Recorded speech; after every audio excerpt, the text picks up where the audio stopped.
This is the LowcoSports Lowdown podcast.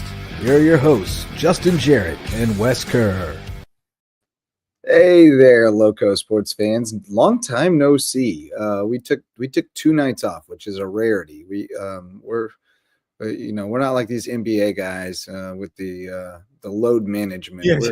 We show up every day and play, but Wednesday night we were otherwise what's the word I'm looking for? Occupied. We were in the Cove for history being made. The Sand Shark men taking down Lander in a sort of unusual game for the Cove, 62-57, almost certainly the lowest scoring game in program history, I think. I haven't gone back and verified it, but I don't remember any being played in the 50s and 60s. So that was weird, but it was a tremendous night. We'll share some highlights here in a little bit and some clips, some other clips that you may have seen on social media, including Ron Fudala's greatest post-game interview of all time, as I dubbed it, in the history of the world, I think is what I said. Kevin can verify, I'm sure. But no, it was an amazing night in the Cove. And then a great night out at the Ville tonight with USCB softball opening their series with a win. So that was fantastic. You were you on the call on that? Yes, I was. Yeah. Nice. Yeah. I knew Bracken was on the PA because I was out there for the last few innings. Oh, nice. Yeah. Tremendous nights. Offense got started early, capitalized on really the first error, but there were 2 errors made in that bottom of the first inning where USB was able to put 3 on the board. But the real story of this one, Sierra Kinlaw, was tremendous. She had to work hard. She had to work hard to get a couple of key outs where Georgia College put some runners on, but just incredibly focused and calm in big spots. 7 Ks, did walk 3, but she was able to get out of it. The biggest spots in the game, she was able to pitch out of it. And that's what you want from your number one starter. She was tremendous, bounce back performance from a tough outing in relief against Lander, and then some great performances at the plate for Taylor Chang and Chloe Turner. Chloe Turner with that bases clearing 3 RBI double early in the game to capitalize on those errors. Yeah. Saria Simmons, Jordan Goodwin showed their potency at the plate. Simmons can absolutely fly. She's so hard to put out on those ground balls.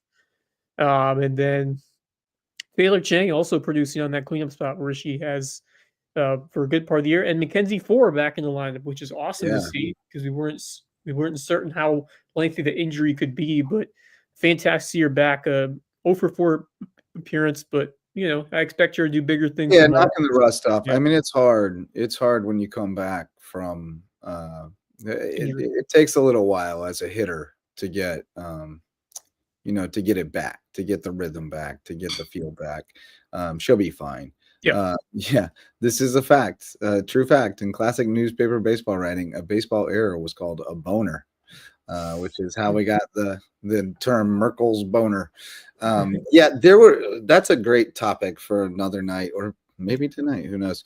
But the old timey sports writing lingo was tremendous. When I used to have to go dig through the archives looking for stuff, I would come across all those headlines about gritters and cagers and spikers and thin clads. You know what thin clads are? That's cross country runners. Thin clads. Yeah.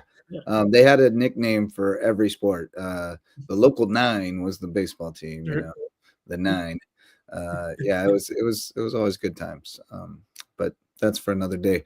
But good to see the Sand Sharks get the win tonight. Those insurance runs late came up big. It was a 3-1 game. Yeah, Georgia College. They're tremendous here. Caldwell hit one. A moonshot over the center field fence in the 7th. Thankfully, even so, they only gave up 2, and the difference was still that Chloe Turner, but that 3-run double, but definitely made it easily. Yeah, but it allowed the pressure to not ratchet up. That's true. Leverage is everything in softball or baseball, and so having the extra cushion, even though it still didn't factor in terms of like those game-winning knocks. Still important. It was like, whatever. Right. They just shrugged it off and finished the game. Whether it's a 2-run game, then it's really it's a 1-run game. It's a much different feeling. So yeah. If it would have been 3-2 at that situation, then it really changes the metric. And that's all I meant by that. It was like, whew, that doesn't even I mean, that's feel nervous. and you can live with you, like I said in the broadcast, you can live with give us a little home run to the best hitters. How about Addie Reynolds comes up in a big spot, and this just to me like encapsulates everything about baseball and softball. She comes up in a huge spot, and she hits a little check swing and bunt thing to the third baseman, and she throws it away, and they score a run. Like sometimes you don't have to. Don't hit hard. Just put it in play. Put it in play. You don't even have to do your job well. You just have to put pressure on the defense and let things develop. But that's exactly, especially in softball, where the field's so compact. The field's compact, and we can see base hits from just hustle out there to get the angles are harder. So if you can place balls well, then you can create angles that are difficult for the defense to handle. And so it's fun. I love it. I love the chess match. I'm falling in love with the game more and more every day, honestly. And I'll tell you, I'll probably be doing a lot of this because my shoulders are sore. I may have hit 2 buckets of balls off the tee before practice started today, before the kids got out there. The first one I was hitting for power, and I was really trying to separate and drive. And I short hopped the fence a couple times. So I may leave the yard this year off the tee. I definitely could with some velocity coming in, I think. But then the second bucket was all slaps from the left side because I'm trying to put my head around the mechanics of slapping, and I think I'm getting it. But fortunately, I have a pro helping them learn how to slap, and that's Bree Kelnhofer of Thomas Hayward and USCB fame.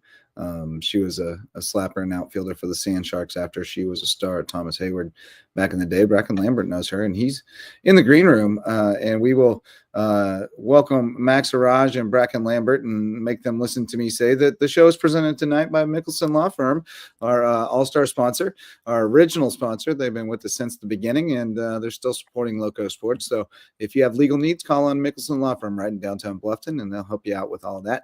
They're our official real estate closing attorney and presenting sponsor of our Hilton Head Christian Academy coverage. And welcome, boys. Bracken, I didn't know if we'd see you tonight. You've been a little busy. Busy is an understatement. But I saw your message that you didn't have a co-host. Then Wes popped in. And then so I was like, everybody started coming around. Right. But it's good you're here because we did want to open the show by revisiting Wednesday night, because this is our first show since the big night in the Cove, the blackout, the terrific towels, as I'm calling them, the coastal blue towels. Everything was just amazing the other night. And yes, that hat is gorgeous. My second design, I was very happy with it. So gorgeous. I need me one of them in a large X large. I need one. I need one so bad. I don't know if you get one yet, Max. Huh? Yeah, you got to earn that one, brother. JJ's played got years. I spent a day at the State House in that Finnegan costume when Finnegan was much shorter shark than he is today. He's really tall now. He's very tall, but he's also very talented. He's limber. He's agile. He's got incredible dance moves. I can't say enough about Finnegan and everything that he brings to the table. And his partner in crime, the mascot security. Oh, well, yeah, Jacob is phenomenal. But he also is quite the actor. Survive and Advance is the name of the game in March. And now they're going to call a block on it. I think they want to put a thing on this flopping stuff right now. They're done with the flopping. Oh, Finnegan. Finnegan crashed. Flop, see? Everybody's flopping. There's Jacob. There's his mascot. He hip checked your table. And Finnegan's like, where's the foul, man? Where's the foul? He was going dip on him. That was a foul. That was a foul, Finnegan. Man, he's going dip on him. No, man, he got so animated Wednesday night, and especially with the mopping That was comical. Yeah. I was in between the bleachers talking with Brady, and he's like, dude, Finnegan's just like literally just going up in between, making the refs move and all that kind of stuff. It was great. Oh yeah, Oh yeah. He's a legend at this stage. And I also have for us the highlights, boys. You want to check them out as we relive an incredible night in the Cove? I need to share this with you, Bracken. There it is. 2001, A Space Odyssey. I kind of made it like a whole little tribute to documentary. The Mothership. The Mothership. The trap remix of 2001. Yeah, I know. I love it. It's dope. It's so cool. Yeah. We are our own program here at USCB. More and more programs, and such a great thing to have basketball here in the Low Country. I got chill bumps, Coach. These guys keep playing like this, we might become the feeder system for the Mothership. Yeah, I shut that down. I hope not. Like, I don't want to taking our leave our boys away. alone. Keep them all You here. get your hands on these things. The Sand Sharks. Into the lane, rises up and puts it in. You guys going? Wild. It's He was the bookend. He got us started. He finished us off. Here's Cam Price. Told you he doesn't miss many. Man, I was like King Midas. Like everything I highlighted. I saw you waving the towel during the broadcast several times. Yeah. Oh yeah. I was trying to be a part of it, man. Yeah. Amazing. That's awesome. Pulse finds Price. I couldn't help it during Sandstorm. They were attacking it. I mean, they needed a good start, and they were shooting like 80% early. Yeah. But Lander was shooting like 77. Yeah, I mean, it was back and forth the first couple of minutes. And then I thought we were going to be in the 90s. They only score 6 a game, but they're always huge. Weird game. Out there. Very weird game. I mean, not used to be drops it. Such low scoring, but he even is so acrobatic. These teams that prove that they're able to score big buckets. Up a 3, got a lane to the basket, bounces it off the man, that shot Tasso has been working on. Oh, that was beautiful. Off the glass. That's so good. Tasso played like John Stockton the other night. He was just so good around the rim. He was so good penetrating and kicking. Kenny was an animal, though. He had, 7 assists to go with his 13? Yeah, he's got the Yeah, he's going to be the thing. Yeah, the strut off the court was amazing. Just amazing. Ronnie Funball had the biggest grin on his face. Oh, yeah. Oh, man, it was. USCB up by 7. The Cove is rocking. It's 26. So, just to give the rundown for tonight's show, we're going to go through this. We'll talk Sand Sharks here with Bracken. And then we're going to shift gears and go through some high school results from the past few days and kind of talk about what were the, some of the storylines that are developing. We'll do that with Marcus Walsh, who will join us to talk high school sports in the Loco. Then we're going to wrap it up relatively on time because this guy is a travel softball dad tomorrow, and the train leaves for Aiken 6:45 in the a.m. No, I gotta get up. I gotta get up earlier than that. I gotta be in Beaufort by 7 o'clock tomorrow morning. So this man's gotta get up at 5:30 and get out the door by 6. Yeah, these boys got bedtimes now. So you talk to me when you get up at 3:30 in the morning. And I used to do that for my old job. I used to get up at 2:30, 3 We're o'clock. choosing that, right? Yes. Yeah, that's a conscious decision. I didn't have much of a choice. What time do you go to bed, my friend? Like 8. Oh, okay. Good. 8, 9 o'clock. As long as you're getting sufficient sleep. Yeah, that's there's sometimes where it's like I'll be in bed by like 9 and then I'm up till. I know there are people who are like that. I can't be one of them. No, I'm as soon as I'm done tonight, Huddy. Huddy. That was, Huddy kind of started forcing it a little bit for a little while, but man, he came up with a couple of huge buckets.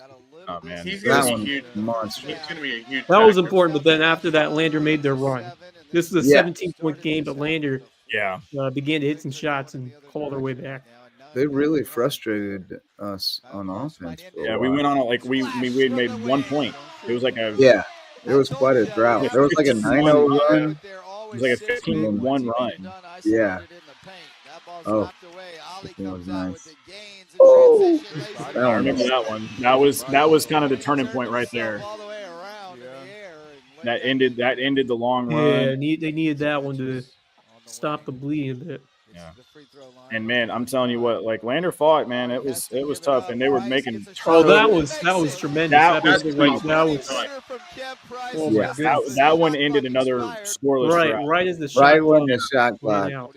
This game was a cardiac event. Yes, once again, Wes's meme came to pass. Stayed before. Holds true again. Wes's meme comes to pass. Yeah, he sang this one, and Brady and I were like, yeah. But there was still in the back of my head the Flagler game. Oh. You know, like in the back of my head, I was like, dude, we were up 5. I know, well, but there's a couple games we could talk when about. Kenny made that shot, when Kenny made that jumper, I mean that was the shot right there. That was that Georgia College game on the road. That was a beautiful. You know, the Sand Sharks are going to the Look at Jacob out there hyping them up. I got a photo, a screenshot the other night of Jacob giving the L sign to Augusta. Perhaps the loser side. Game in this program's history, but the Sand Sharks win it, and they're going to the semifinals. They're going to take on Columbus State. Columbus. In the Cove. Jacob just made an appearance, our mascot security guy. There we are. Look, I was blacked out. I went full blackout. I put them dunks on too. Historic Peach Belt Conference tournament win. I was here for it. Yeah. For Ron Fudala, who joins us. Oh, here we go. We got to turn this up. There, Coach, but 10 guys in the scoring column tonight, and it didn't include Nolan Paladuga, who definitely made his contributions at the end of the The baseball boys giving some love. What is my girl Peyton Ball just popped in the back. It's not over yet, Coach. You guys get to go on the road. You'll be at Columbus in the next round. They won 95-70 tonight. 2 tough ones against you. That's when you put that's when you put the highlight reel. The greatest post-game interview in the history of the world, Coach Fudala. You guys go to Columbus State for the next round. You got a little bad blood with them. They handed you 2 L's this year, one of the only teams to be able to do that. I know you're excited for another opportunity. Yeah, we're excited to go up there and see what we got. But it's going to be a grind, and we're going to battle. We're going to give it our best effort, and we're going to believe in each other, and we're going to work at it, and we're going to see what happens. Man. I love that man. What a night that was. God. He is a legend. Oh, man, he's a legend. Yeah. So I get to the car and I'm like, what is this liquid on my terrific towel? It was Coca-Cola Zero that had plopped up out of my can onto my towel when he was banging on the table. Oh man. Yeah. I mean, we almost didn't get those towels. Yeah, you told me. So, but you ended up getting them for free. Yeah, and we got 1,500 of them. Nice. We got 750 white ones and 750 blue ones. So nice. Dude, the blue ones are so nice. Oh, I mean, it was great. Blue ones are cool. I'm glad I got one of those. It was. Great keepsake. I'm gonna say this about the Columbus State game. 3rd time's the charmer, man. I really do think. I agree.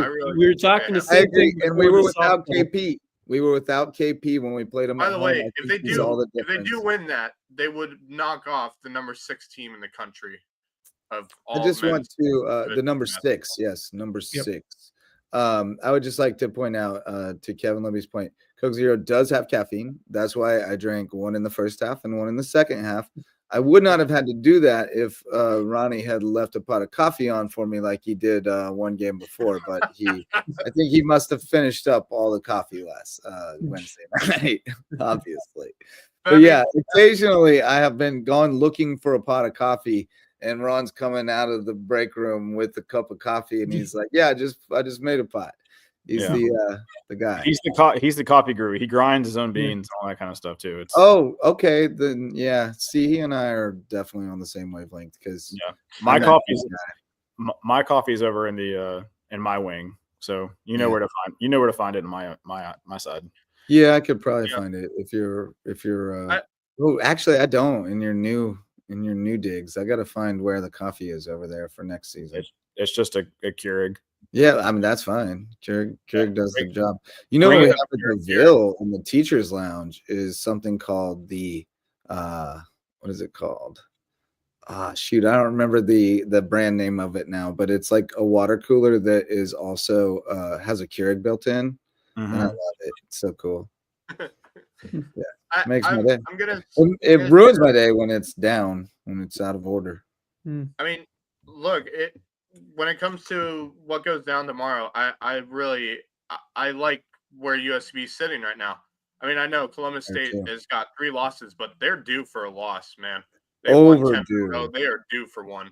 And I'm waiting for the day that they have a bad game, and I really hope it's tomorrow against USCB. And if it isn't a bad day for them, I really do think USCB has a really good chance of beating them. They've seen them twice now. They know how they play. They know how to take advantage of the old adage. I mean, about the third time going up against the same team. It can hold true occasionally. This is a very good Columbus State team that has shot the ball extremely well this year.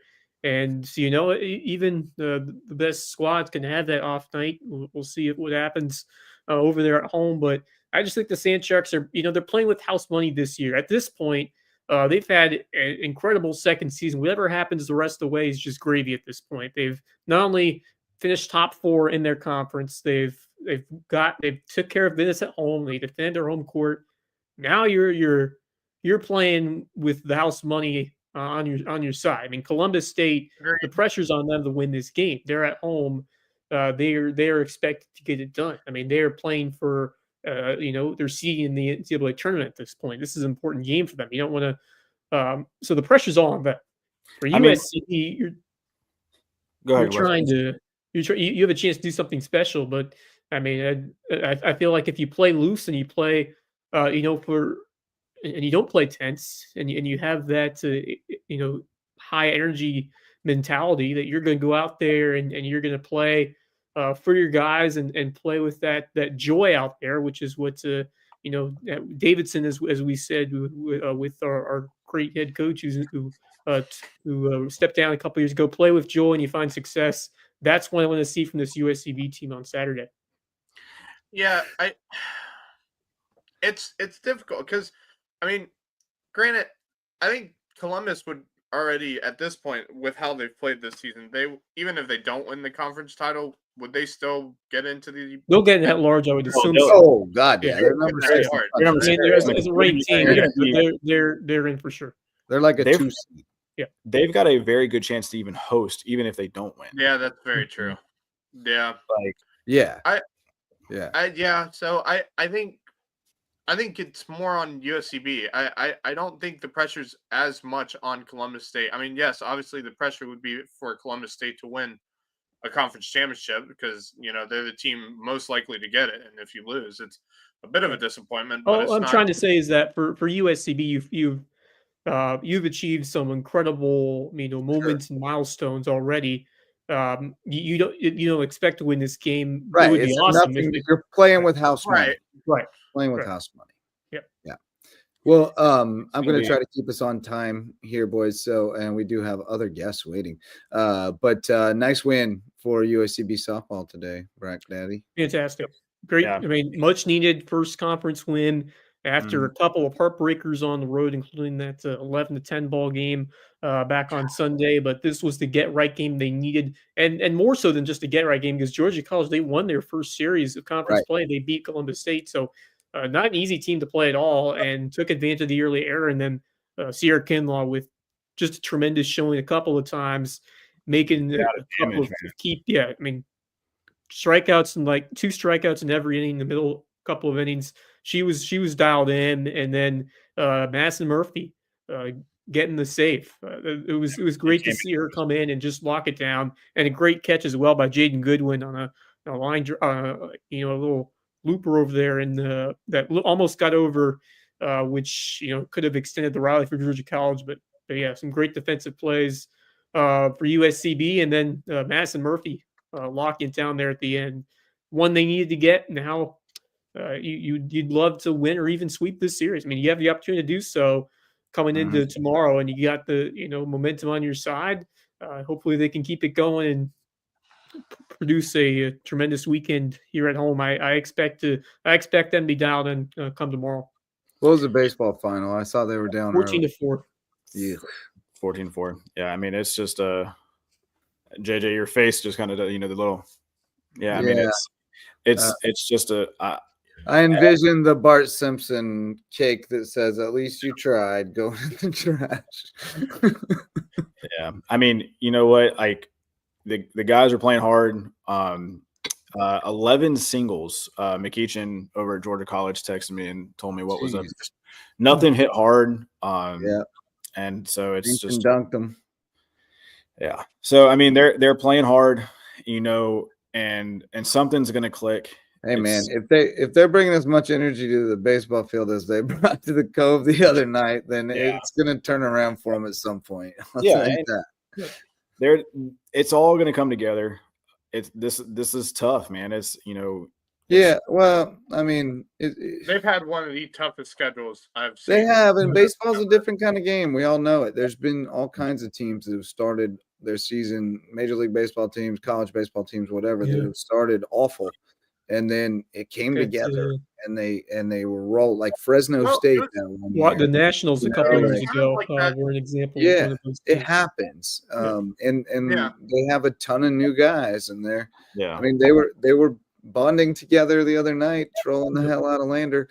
I'd say this. I mean, you look at last season. I mean, really, it wasn't. It wasn't until like. Well, they made their run the back half. They made the run the back half of the season. Yeah, they walked off Georgia Southwestern. They got some other, they got nice time. wins. Yep. They got time. They got time. They do. They do. I mean, it's a long season, and find a way to make it in, and you have a chance. So it's by far not over, but at this point, you gotta find a way to see some improvements as you head into, especially you haven't had a home series yet, so the schedule hasn't. It's always hard to play on the road for such a good time. They have not been home for a while, but they will have 5 home games coming up in the span of a couple of days. So definitely a lot more chances for home wins coming up soon. This made me laugh, Libby's comment, and Wes. I bet he and you have the same team in mind when you talk about this. Them baseball boys in the Cove were loose. Good luck against a loose, fun team of idiots. What team from your past, Wes, was a loose, fun team of idiots? Well, I mean, it has to be first team that comes to mind was the 2004 Red Sox. Yep, that's exactly who I was thinking of, and I think that's who Libby had in mind when he said it. Because that was a loose, fun team of idiots. Yep. I mean, look, they got the talent. They're going to get there. It's going to take time. It was clear and obvious at the beginning of the season that it was going to take time for this team to find the groove. But, I'm looking forward to when they do. Yep. Yeah, but you got to go out tomorrow, and it's a doubleheader tomorrow now. Oh, really? The baseball is too? Baseball's a doubleheader now too. Yep. Weather, it seems like this time of year, it's rare that you get like the Friday, Saturday, Sunday games in because there always seems to be some weather that impacts it. Yeah. So, I mean, you go out there, you take 3 good days in a row is too much to ask. Yeah. You go out there, you take one, and you kind of get the ball rolling again and just go out and gotta get the first one. You gotta get one. I just need one. That's all I'm looking for. I want at least the first conference series win. Well, it's so important that it's the first one though. So they really have to get off to a good start. They have to get, you're batting first. You need to put a run on the board, and then you need to put a 0 on the board. It's as simple. When you're struggling, it's as simple as that. Sometimes let's win the first inning, guys. Like we ain't won a game in a minute. Let's win the first inning. Let's start there, and then build up from there. And if you've got the lead after 3 innings, you've won a third of the game. Now let's try to hold that lead through 6. Right. And just shorten the game and break it down. And they're coming around. Well, it also doesn't. But whoever your best arm is left, you got to throw them out there to start tomorrow. Even if it's Barnes, I think you've got to put up a 0 to start that game. Yeah, I mean, the rumor the rumor mill right now is that Barnes is probably going to go. Shanks didn't travel, so he's the big having the opener. So Barnes is stretched out a little, right? Like, yeah, Barnes. Yeah, but the entire what they fall. call in Major League Baseball is an opener. But he's stretched out enough to start now. I think. Yeah. I think they kind of stretched him out to start. Yeah, I mean that was the original plan after the fall was but he has dropped a lot of velo from what some guys have said is that he's sitting in the mid. He had TJ, right? No, he didn't have TJ. He had rotator cuff, labrum or rotator cuff, one of the two. And I think it was a cleanup. It wasn't even a full surgery, but it's an arthroscopic deal. Yeah, I'm not 100% sure, but I mean that was part of his last year. He was electric 5'9" guy throwing in the hitting 90. Yeah, he was like sitting like 88, right? Like he was sitting 88, and he topped out at like 91, I believe, that game against Georgia Southwestern. So where we both were like, man, he's going out there again. But man, that's what they've said right now, is at least what the guys have said. He's kind of down ticked a little bit, and again, I don't think you need to throw hard in order to be an effective. I mean, remember Adam Miller? I mean, what was he like, 83 to 85 from the left side? But he cut it both ways, and he had a good off speed and a good breaker, and he was also 6'10". No, Adam Miller wasn't. He was a little dude. You're Adam Miller. Our Adam Miller. Sorry. Yeah. Old school Sand Shark Adam Miller. Bulldog lefty. Yeah.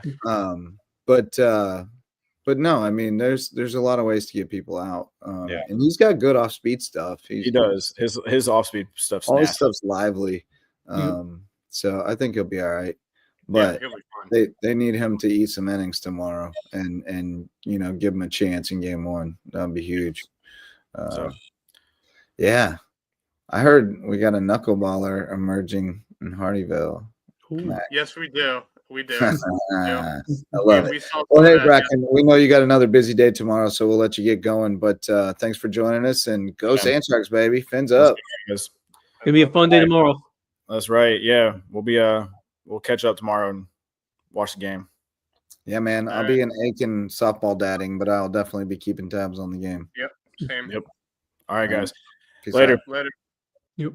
That's Bracken Lambert joining us to talk Sand Sharks. Well, and I will say the one thing with softball, I was looking at Georgia College's schedule. They've had a hard, really tough schedule to start the season out. They've played 3 different ranked teams. And yes, Blake, I'll share with that in a second. But they've played teams like Francis Marion, who, of course, USCB has played against this season. Yep. They've played Lenore Rhine. They've also played Southern Wesleyan. They lost a game against Southern Wesleyan, which, if I'm not mistaken, that is the Southern Wesleyan team we were up 6-0 against when the weather delay came in and the game was postponed to a later date, which I don't know when that is, but I'll find out. But I will say, like, this is a Georgia College team who came in today with an 8-11 record. That's a really strong 8-11 record when you look at what their schedule has been this season. So to get that first win against Georgia College, I think is really important, and I think it gives USCB a really good chance of winning the series tomorrow, or even possibly sweeping it. Especially when you got an incredible pitcher in Cassie Brundage on the mound. You do. You expect her to go for 1 of the 2 and potentially another game for Sierra, but you have options. Yeah, Kinlaw throwing another one, I think. Kinlaw might throw game 3. Kinlaw might throw the first one. Or she might close the first one. Yeah, it's possible. Here's the thing. We've seen Brundage start the second one before, the first one the second day before. So right. We'll have to see. I think Cody Yeski has the confidence to put Brundage in because of how well Brundage has played. Yeah. So I would expect her to be in game 1 and let Kinlaw finish out game 2 tomorrow. Yeah, I don't know. I think they're going into it feeling like they really need a sweep. And if that is their mindset, is like, we need to sweep this series, then you got to win the first one first. And you go with your number 1. Yeah, I would go with number 1. Yeah. But there's 2 ways to look at it. But then the other thing I've seen them do before, and I think they probably it depends on the matchup and how the kid feels and all that stuff. But I've seen them use Sierra to close the first one and then run her back and start the second one when she's already loose and groove. And I like that a lot. Last year. Yeah. So it'll be interesting to see how they manage that. They have more options this year. They do. Brundage has been important, and Murphy as well, because they didn't have that, reliever closer who has competed at that high level that they have now with Murphy. We've done 35 minutes on the Sand Sharks, and we were trying to do a brisk 60 tonight, boys. So I'm going to hit pause there, and we'll talk more about it as the season progresses. But let's shout out a couple of sponsors and then get our other friends in here. We got Hudson Seafood House on the docks, back on the Loco Booster Club. Great place for seafood, sunsets, and cocktails on Hilton Head. Presenting sponsor of Under the Bus. New episode aired last night, and it's out there wherever you get your podcasts and on the Loco Media Network. It's a good one. It's a really good one. Our new sponsor is Hilton Head Furniture. They have handcrafted furniture made right up the road in Hickory, North Carolina, and they sell it right on Hilton Head Island. Great supporters of Loco Sports and Hilton Head Christian Academy Athletics, and we appreciate having them on. If you're looking for new furniture, get the stuff that will last. Get it from Hilton Head Furniture, better than the rest, and a new Loco Booster Club sponsor. And now we welcome in a couple of our high school sports aficionados, Marcus Walsh and Javon Livingston of WHHI and Beaufort's Own, respectively. What's up, gentlemen? How are you doing this fine Friday evening? What's going on? What's going on? Friday night. Yeah, man. Well, Javon, you have been busy. You was on the air tonight. You're always busy, but you were on the air tonight, and you had Los Chains, and it was quite a game over at Beaufort High. The Eagles were able to escape with the 2-1 win. But what'd you think of my boys? For you, great. For Beaufort, I'd be worried. Yeah. And I'd be worried. Granted, they're a 4A team. They're playing the 1A, Hardyville Hurricanes. And was it, a matchup thing? They play full speed or no? But even if you weren't, 2-1 was a very close game for a team in Hardyville that had some issues about they lost some players against Bluffton. Yeah, we were down. So they had to pull up a lot of JV guys, like 5 or 6 dudes that got hurt during that game, and they had to pull up the JV and cancel the JV. Including our starting keeper was out. So so 2-1 is a tough go, especially when what you're expecting from May River and Bluffton. I haven't seen Hilton Head yet, or Bishop England, or how they look, but just from the two teams across down 170, that's a rough Friday Beaufort. Exactly. Yeah, I mean, just transit property. I mean, obviously, every matchup is different, but Bluffton, seeing what they did and really controlled that game from the outset against Hardyville a couple days ago. Yeah, I expect to see a little bit more. Would have liked to see a little bit more from this Beaufort team, but injuries, those play a part for sure. But credit to Hardyville. Let's give some credit to the Canes for how they showed out over there against Beaufort, because I will say they did not look as great.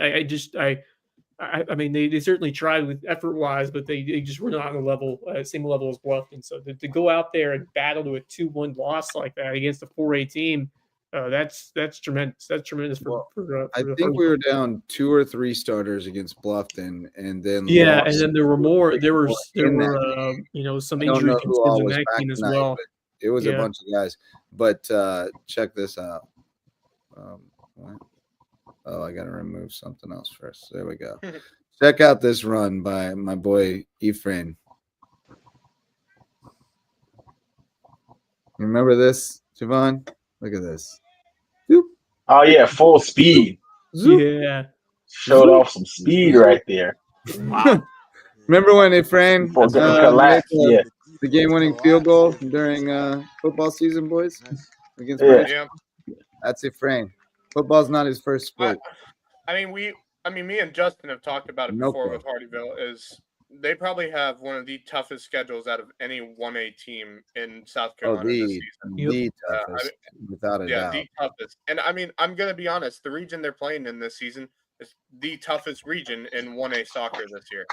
And there's no doubt there. And all 3 teams, Royal Live Oaks, Ridgeland, and Hardyville. Yeah, all 3 teams in Jasper County that play in 1A region all have a chance of making it to the lower state finals or possibly even, the lower state championship. And there's a chance we could see 2 teams from this region in the lower state finals. I mean, that's how good these teams are going to be this season. And I think Hardyville, for me, is the strongest looking team right now because they have probably the most difficult schedule out of all 3 teams. Yeah, we got to stay healthy, though. Yeah, and that's especially in 1A. That's going to be a problem, but I know the good thing is we do have we weren't able to play JV tonight because the injuries just depleted us. Right. Yeah, and that lets you know how short they are right now. So if you have to but, bring a whole bunch of dudes up to play that game, I tried to look at their strength of schedule, but not enough games in the spring season yet, so I can't see it on that. I mean, you bring up kids from JV, you bring up kids from JV soccer, and you play the way you did tonight against Buford. Yeah, that's impressive for me. I mean, we had like 80 kids out for soccer, wow. It's a crazy number. So, it's a cultural thing. We got a lot of our kids are out playing in men's leagues and stuff on the weekends. It's culturally significant in our school in a big way. I got another highlight queued up.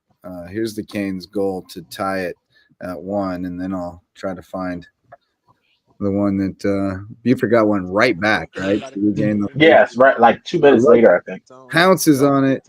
Pressure. Ooh. Blast. Check out our YouTube. Who was that with the goal? It was weird looking because they had the player's number 1 through chronologically and numerically, and then they had their jersey numbers written in, and it was confusing to read. But I'll have to get with my my coaches and get our properly formatted rosters. Let's see. Did I zoom in on that at any point? If I can get the number, I can tell you. I got the roster though. I mean, I'm sure Rayleigh will pop on with the comment, in a minute and let me know, or text me one or the other. But then they got one right back, right? Efrain, number 6. Oh, it was Efrain Tinoco. That's our guy. And his brother, Fernando Pepsi Tinoco. I nicknamed him Pepsi because I watched him chug 2 liters of Pepsi after the game against Bluffton in the JV tournament. Oh, look at that. If it was 6, yep. I think it was Tinoco that got that goal. Yeah, Efrain Tinoco. Same guy who made the run. Same guy who made the long run. God, it was so funny watching him chug that Pepsi at that JV tournament. Oh, dude. My stomach still hurts thinking about it. He buddied the elf 2-liter of Pepsi right after the elf on that one, man. God, it was so funny. All of a sudden, everybody started Pepsi laughing. Heavy, too. Not Diet Pepsi. No, just Pepsi. Not caffeine free. Full on Pepsi. Bad choice. Pepsi was a bad choice. As they used to say back in the day, he got the right one, baby. Yeah. Great job. Oh, man, just outran the That's where we missed Pepsi. Pepsi makes that play. He takes that ball away. Oh, that was quick. Buford got right back. That's tough. Men's league baseball. Oh, nice. Yeah.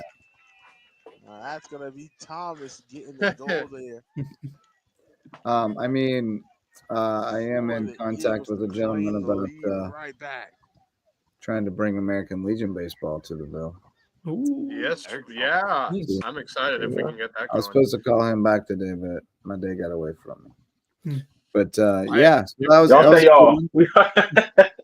Yeah, a lot of them seem to. Yeah, don't worry. Me and Justin have been working on that American Legion plan. I want. It's funny when I watch non-high school sporting events or I'm not at one. If I watch anything else, I feel like I'm wasting time. Right? I feel like I'm wasting time. I tried to watch an NBA game the other day, and I'm just like, I'm not interested. I could be doing schedules. I'm just not invested. I'm not as invested. The only team I'm watching right now is the Dallas Mavericks, so I can laugh at them at how bad. Hey, Team Brown, baby. Team Brown. Thank you, Dallas Mavericks. Appreciate you. Thank you, Nico. You're going to get fired, but thank you. Yeah. Thank you so much. Nobody's ever hiring him again, right? Like, no, he's never. Never. That was. I'm trying to figure out who made the call. Like, Like I find it hard to believe that he still has his job if that wasn't a group effort. Like the owner and the coach had to know you were getting rid of Luka. So that's the only reason he has his job. If they didn't know, he would be fired. He should be immediately. I'm starting to wonder if the Lakers didn't accidentally back into this, because they just came out and said something about, that the trade came together because Anthony Davis was unhappy with his role and wanted to be traded. So I'm wondering if they didn't just throw a dart and go, hey, Dallas, just kicking the tires. We're looking to move Anthony Davis. Would you have any interest? And somehow ended up getting Luka. And we're like, what in the hell? You can't obviously.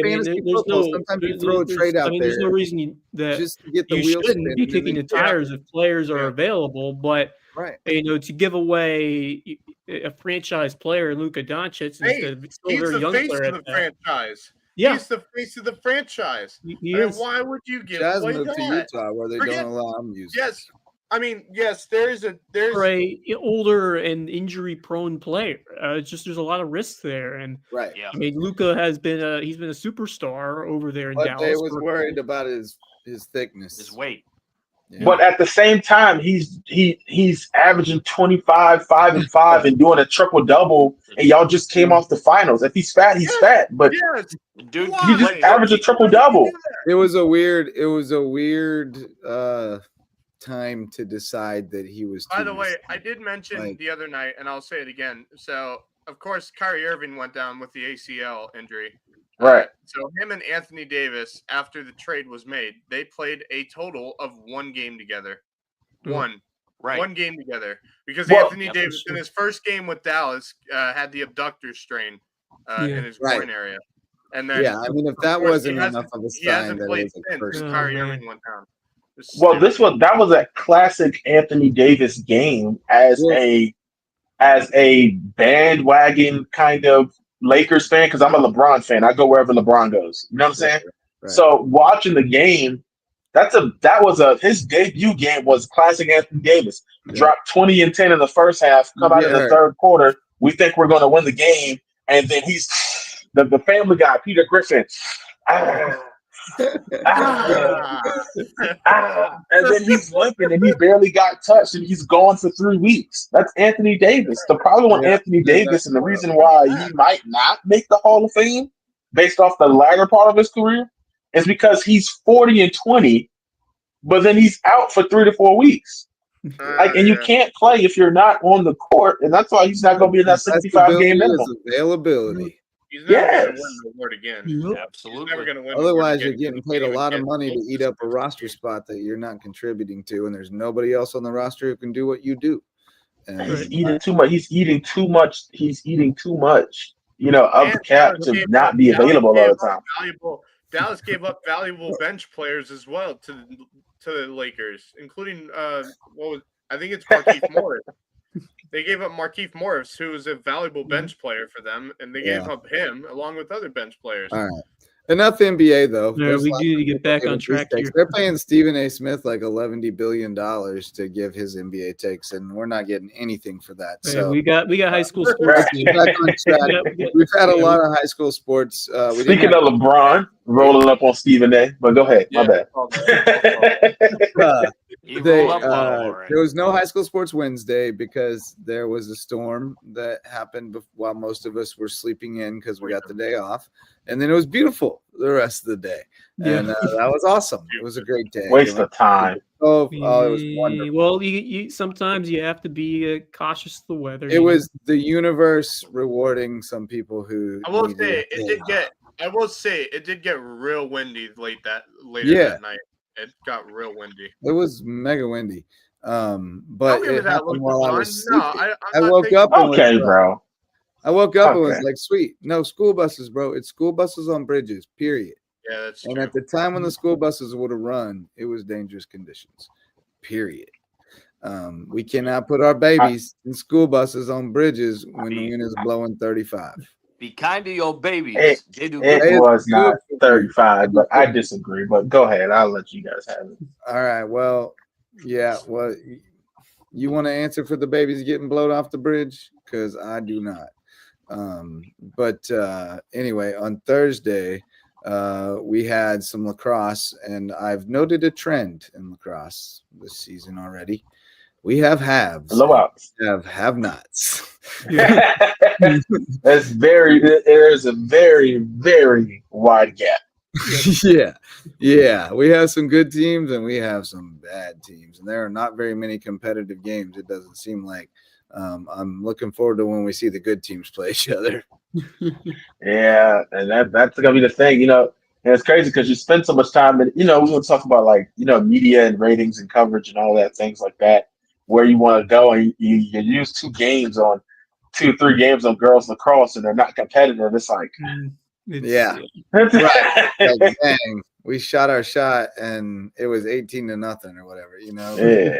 And we've seen some of those. It was Bishop England 18-0 over Bluffton girls, May River 20-2 over Beaufort girls. May River boys 20-3 over Beaufort, and Bishop England 17-3 over Bluffton. So, Hilton Head and May River teams look pretty solid. Bluffton teams look really down right now. Yeah, definitely mark your calendars for those Hilton Head May River games, because those are going to be Donnybrooks, as they always seem to be. The Beaufort Bluffton game should be fairly competitive.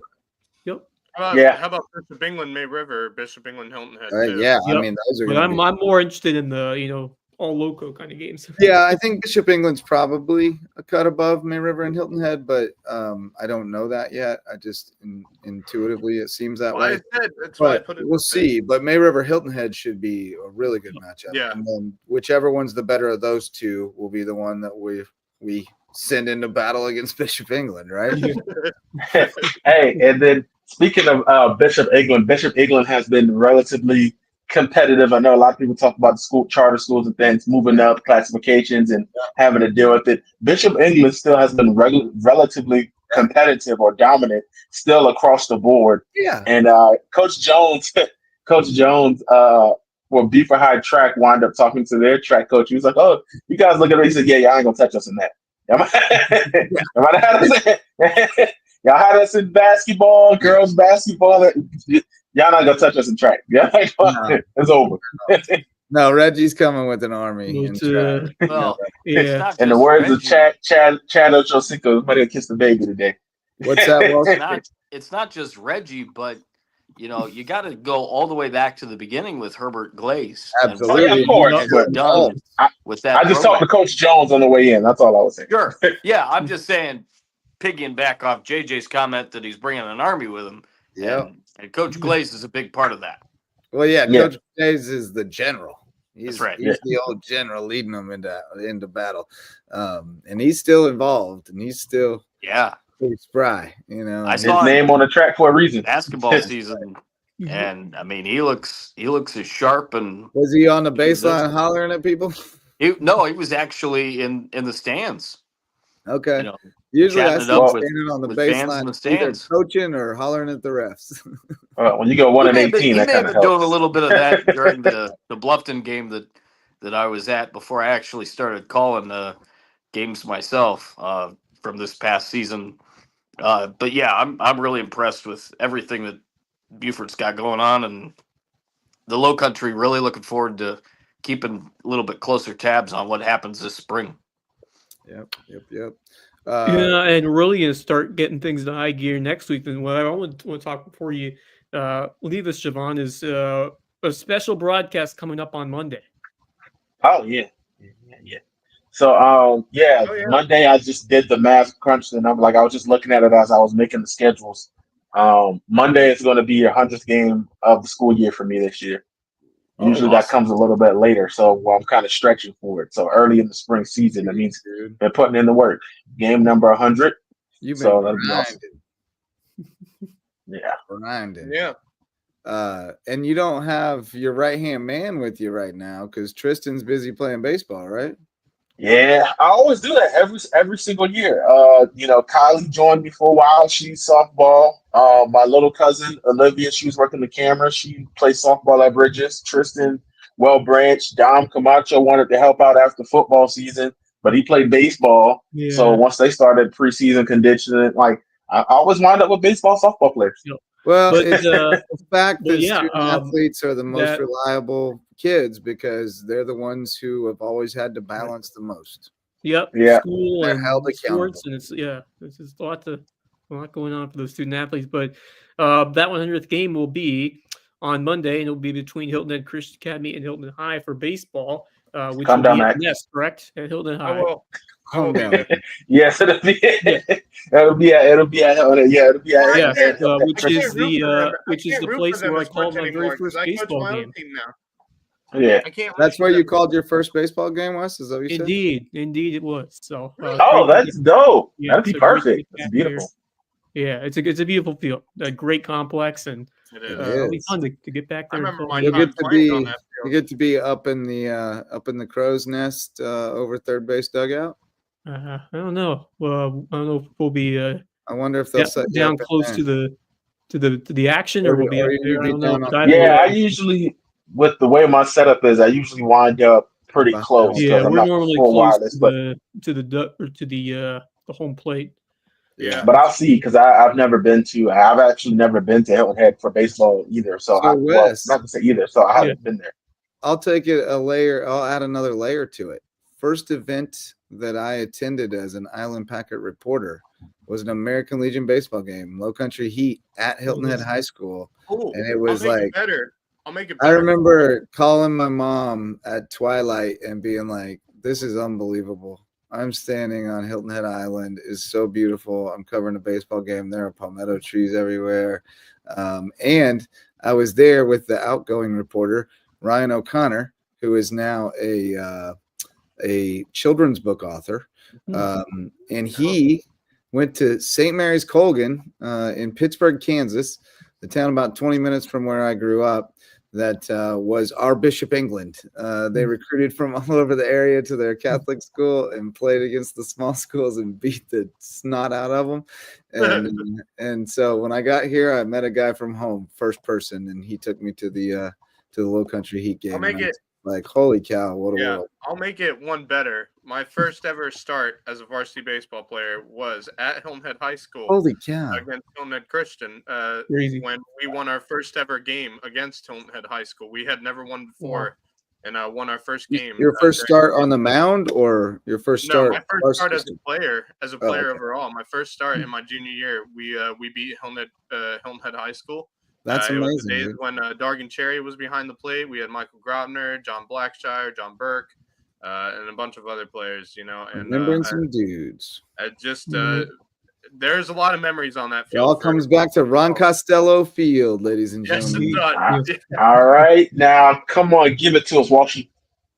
Yeah. What's your connection to Ron Costello? What's your first? Is that where you got your first kiss or something? Like, come on, you got.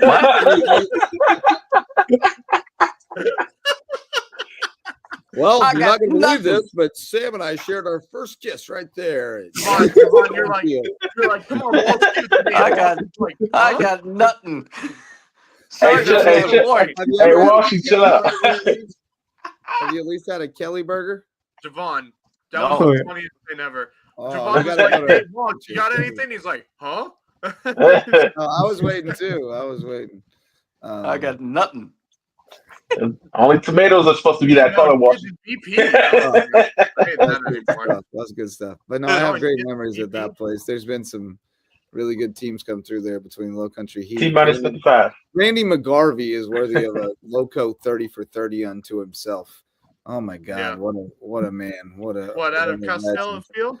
Ron Costello is a legend unto himself. Yes, coming out of that field, man. Costello. I could talk Ron Costello for the next hour, but I do have to go to bed. But my favorite Ron Costello were the ways he pronounced sockesty and whack-a-mole, because he said Socrates and what was it? Whack-a-mole.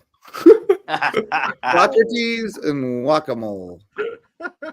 I tell you what, Ron Costello was a bit like Kevin Libby because he never knew what he was going to say before he You never did know. So any other trends you boys have noticed developing in the early season here?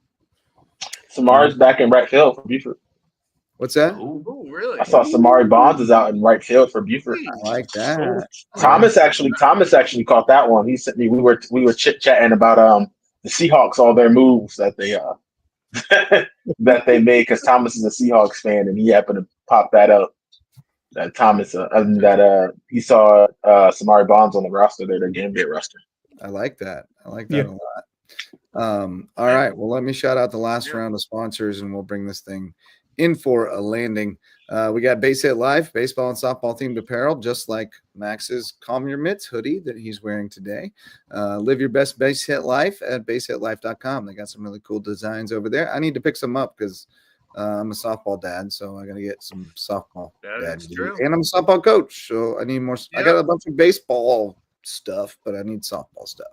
Dr. Ambrose Coles, our official chiropractor. Find him at Rooted Living Wellness, and he'll get you feeling right, mind, body, and spirit. Reverence Wrestling Club, our official wrestling sponsor and presenting sponsor of the Loco Grind. Barefoot Floor Care of the Low Country, getting your floors so clean your feet will thank you. And Jay's Barbershop, the place to be in Ridgeland, whether you need a haircut or not, but it makes more sense to go if you do need a haircut. I do recommend needing a haircut when you go to the barbershop, but you can also talk about LeBron there, can't you, Javon? You always talk about LeBron. I was focused on Walsh. I was like, dang, Walsh, we only got about 30 more seconds, man. He went on Walsh. Thought he was getting out of here, boy. Thought he was starting to school. Javon, you ever go to the barbershop just to hang out and listen to the conversation and get involved, or you only go when you need your haircut? As a kid, yeah. Now I just go get a haircut. I got too much going on. I don't got an hour to spend in the barbershop no more. But them old retired men, they like to just go sit down at the barbershop. Oh, yeah. It was always awesome. My favorite scene is Coming to America and the barbershop and Coming to America. Oh, man, that was beautiful. That boy can sing. Is Mama call it Clay? I'm going to call him Clay. Damn, that boy can sing. Rocky Marciano. He beat Joe Louis's at. Legendary. All right, fellas. I'm going to start with the guests. You got any parting thoughts for us, Javon? Go ahead. It's springtime, man. Let's keep the crazy schedules rolling, man. Coverage is at an all-time high, basically. Yeah, my eyes be itching too because that pollen could be out there. Oh yeah. Oh, I don't got to worry about that. I'm good. That's horrible. The pollen don't be messing with you? Ooh. Nah. It'd be killing I'll be frolicking through pollen. I'm all right. All right, Marcus Walsh, you got any parting thoughts for us? Yes, I do. I am really looking forward to March Madness. Of course, I've been filling out a ton of brackets via what Joe Lenardi's doing and whatnot.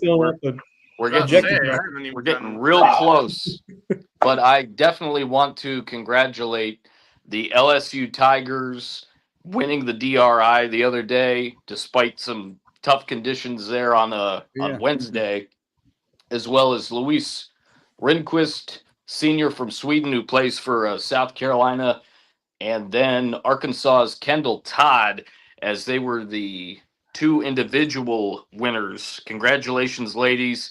And I got to talk to Bob Patton. It's always great going out and seeing him, catching a little bit of golf. And it was just a great environment out there on Tuesday when I was out there mid-morning. It's a great event. I love going out and covering it. It's one of my favorite things I do all year. I do a lot, obviously. Great time was had by us, and a great time was had by all, I'm sure.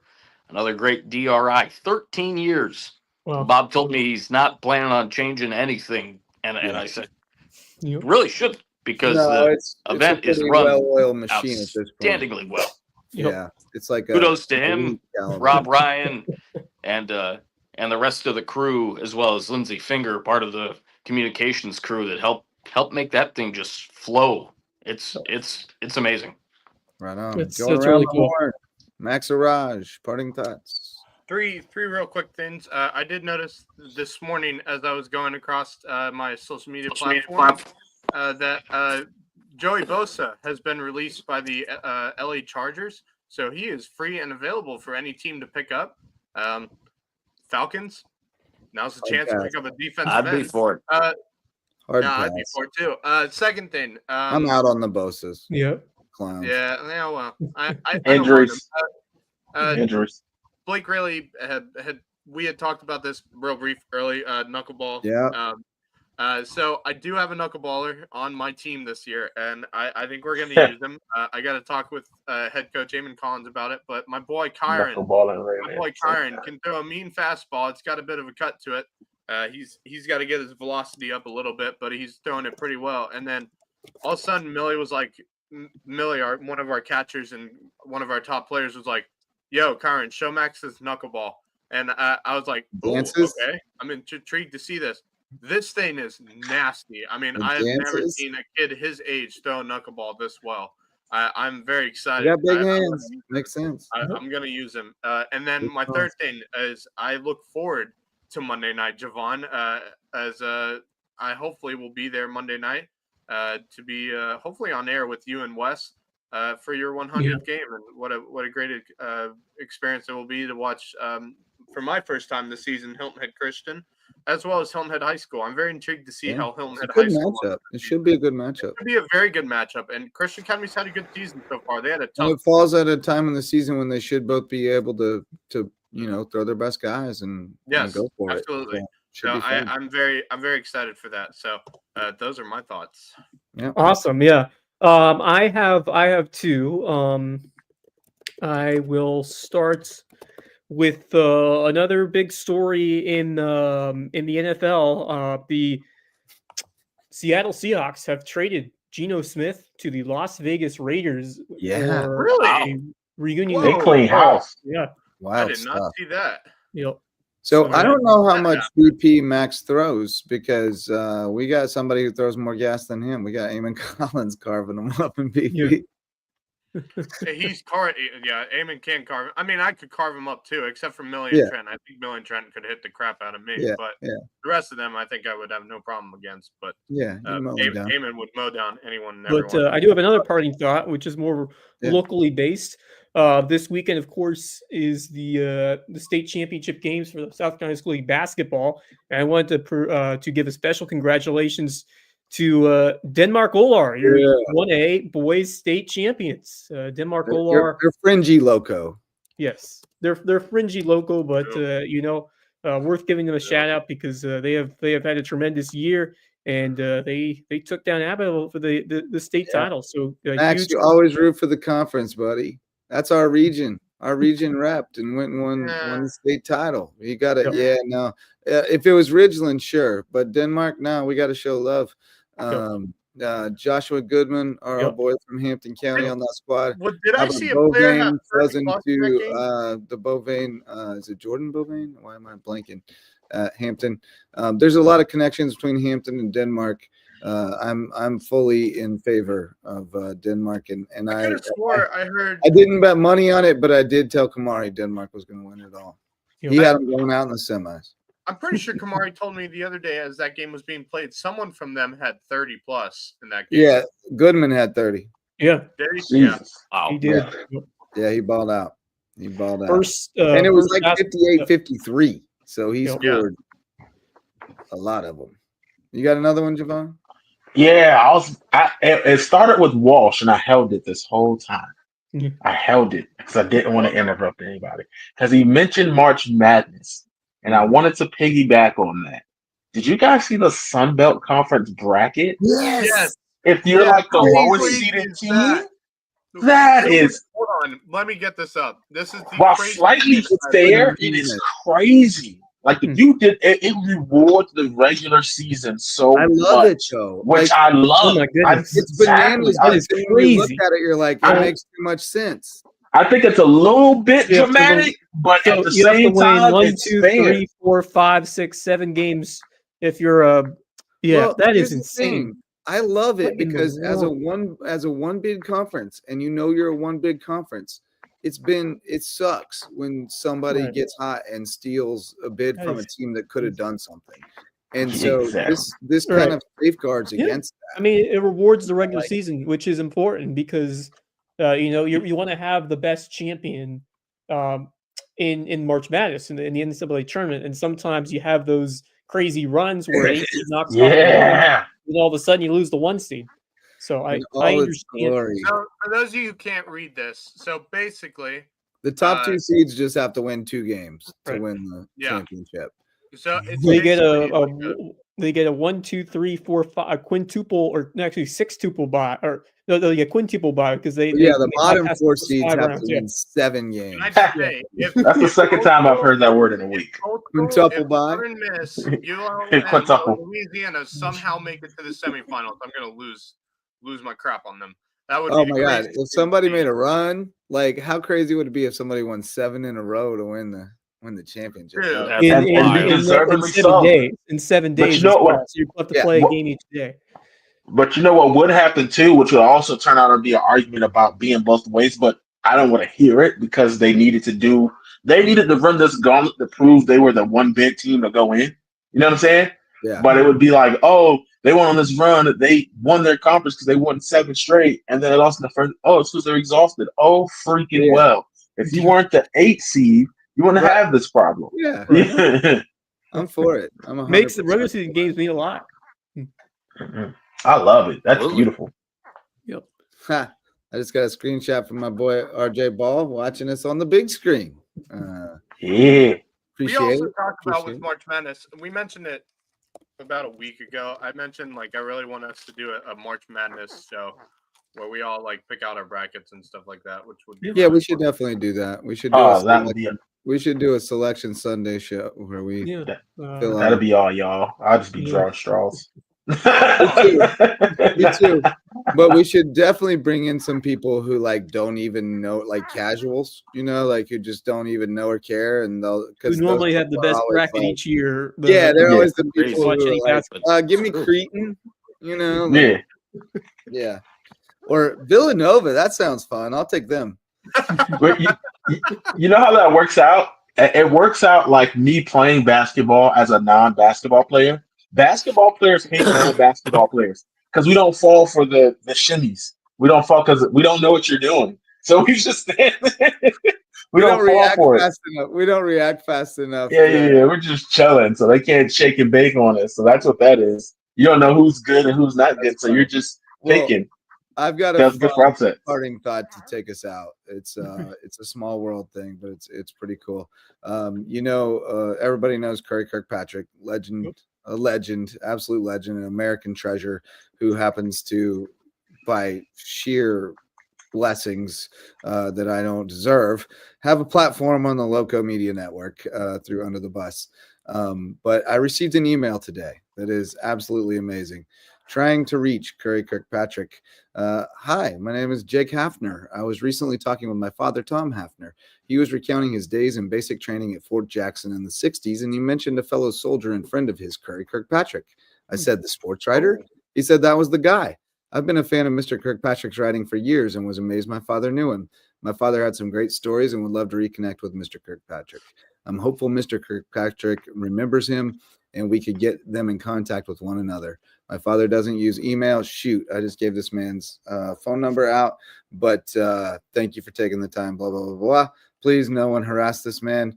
He's a veteran and a friend of Curry Kirkpatrick's, and I just accidentally doxed him with his phone number. But Mr. Hafner will be hearing from Curry if he hasn't already. I relayed it to the Under the Bus crew, who all thought it was so cool, and Curry was going to get in touch with Mr. Hafner. And you talk about a small world, buddy. And I don't know if you noted where Jake is from, but he's from Syracuse, New York. And so I asked him just to make sure you know about Red's Barbershop. And he said, oh, yeah, of course I know about Red's Barbershop. I've listened to a few episodes. And he said, this is pretty cool, too. What was that number? 37? No, it's fine. He said, I'm familiar with Red's podcast, and I've listened to it a few times. We have a bar/restaurant, so Syracuse sports are near and dear. Yvonne, do you want us to put up that screen again? We can if you want, man. A very small... Nah. I've memorized too many numbers already. My mom's 911, Soldier Boy, Mike Jones. I'm done. Shoot. You know how often they ask me for my number, and I give them my wife's, which is one number off? Yeah. But that was cool. Curry. Very cool. Yeah, that's really cool. Yeah. I didn't even realize Curry was at Fort Jackson back in the day, but there you go. So Anyways, great show tonight, boys. Thank you so much, Javon and Marcus, for joining us and bringing your insight, especially on the local sports angle. But Javon, he brings it all, man. He's talking NBA. He's got it all. He's got everything in his bag. That man got everything in that bag. Thank you so much, fellas. Thanks to Bracken Lambert for hopping in to talk Sand Sharks with us. Hi, Sam. And thank you to the best wingmen, Max Araj and Wes. Oh, she is popping out back there like a little. And a world-class commentator, Kevin Murphy, who batted way higher than 200 tonight. I thought that was like a phantom high. I thought that was like, oh, hey, Sam. Like, and I look and she's like popping out the side there. she was video bombing. But great show tonight. That's the word. Good to be back. And I can't commit to tomorrow night, but you guys are welcome to the Sandbox if you want it. No, not me. Too tired after softball dadding all day. It's a long day for me. I suspect we'll see you on Monday night. Sunday for the Sand Shark Rewind. Are we doing a rewind Sunday night? I mean, especially if USCB has a magical weekend, I would assume we would, but we'll see. Especially if they win, but we'll see. We'll check in with Brack Daddy on that. But we'll see you next time. Thanks to all our sponsors and everybody who shows up to listen and watch. Till next time, for Javon Livingston, Marcus Walsh, Max Araj, Wes Kerr, I'm Justin Jarrett. Go Loco. The Loco Sports Lowdown podcast is a production of Loco Media LLC and LowcoSports.com, an independent media outlet providing grassroots local sports coverage in the South Carolina Lowcountry. We are sustained by community support from sponsors and patrons like you. Get in the game with a monthly pledge of $1 or more at patreon.com/LowcoSports to keep us going and growing. Go Loco!